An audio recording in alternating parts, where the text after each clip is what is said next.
اینجا بحثای زیاد می شود. یکی سوال داد که تا کی ما صبر کنیم؟ چرا تمام دنیا از دیکتاتور خلاص شده ایستاده است و فقط تاجیکان طاقت میکنند؟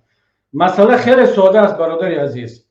هیچ وقت یگان ملت را مشکلات اقتصادی، مشکلات اجتماعی، حتی نبودن برق، نبودن اینترنت هم به قیام به انقلاب نمیخیزاند. کسی بگوید که مثلا حکومت رحمانوف اگر نرخ رو قیمت کند مردم تاجیک انقلاب خواهد کرد، دروغ است. من به این باور ندارم.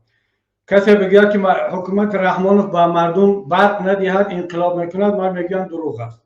ما تجربه چند سال به برق زندگی کردن مردم را داریم، یگان کسی انقلاب نکرده است. اگر همین مردم غلام طبیعت و خوابالود باشد، رحمانوف نفقه هم ندهد، معاش هم ندهد و برق را هم 24 ساعت خاموش کند، یگان کسی انقلاب نمیکند. انقلاب رو مردمی بیدار میکند، مردمی آگاه میکند. مردم قزاق برق دارد 24 ساعت، معاش دارد، جای کار دارد. فقط این بالا رفتن نرخ گاز بهانه بود.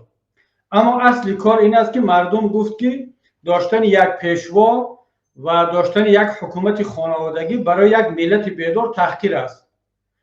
یعنی اینجا معیار حس تحقیر بودن یا تحقیر شدن کردن است یا نکردن. برای ملت تاجیک شاید که حالا هنوز به این سطح آزادی و تفکر نرسیده است که داشتن یک حکومت خانوادگی را، داشتن پیشوا را مثل یک گله گوسفند، معذرت میخوام، یا گله گور برای خودش تحقیر بداند. من و شاید که صدها هزار نفر دیگر این را برای خودمون تحقیر میدونیم. شاید که 1 میلیون 2 میلیون اهالی تاجیکستان نه تنها این را برایش تحقیر نمیداند، شاید این را برای خودش فخر هم بداند. برای همین تاجیکان یک لطیفه داشتن در گذشته ها که بیناموس را اگر در هر چیزی هم که بزنی باز میگوید که سببان سرم و با این فخر میکند. ولی همین آدم فهمید که این بیناموسی هست، دیگر رحمانوف برای برق هم بدهد، معاش خوب هم بدهد، جای کار هم بدهد، میگه نه اینش که به من دادی این حق من است. تو وظیفه دادن برق است، وظیفه دادن معاش است، وظیفه ساختن راه است. اما وظیفه من همچون انسانی آگاه و بیدار این است که اجازت ندهم که یک خانواده و یک نفر طول 30 سال بالای سر من حاکم باشد و سرمایه من رو دزدی کند. برای همین این مسئله رو باید از هم جدا کرد. 3 سال پیش، 4 سال پیش شاید 1% اهالی تاجیکستان میگفت که پیشوا داشتن این تحقیر ملت است. 99% شاید فکر میکرد که این طبیعی است، باید همین گونه هم باشد. امروز همین درصد حداقل 50% شده است.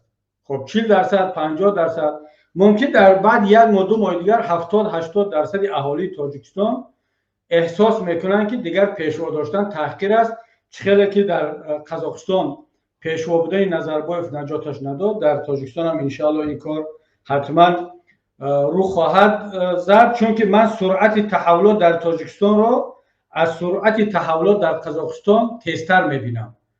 در قزاقستان این مسیر شاید 10 سال طول کشید، ولی در تاجیکستان ما شاید که در 1 سال یا شاید در چند ماه هم این به انجام برسه. بنابراین همین برادر عزیز کسی گفت که ما زودتر دست به کار شد، ما دست به کار هستیم، مشورت ها ادامه دارد و کارها خوب پیش رفته ایستاده است. شما مطمئن باشید که اون ساعت که فرا رسید دیگر مردم دیگر خودش قیام خواهد کرد.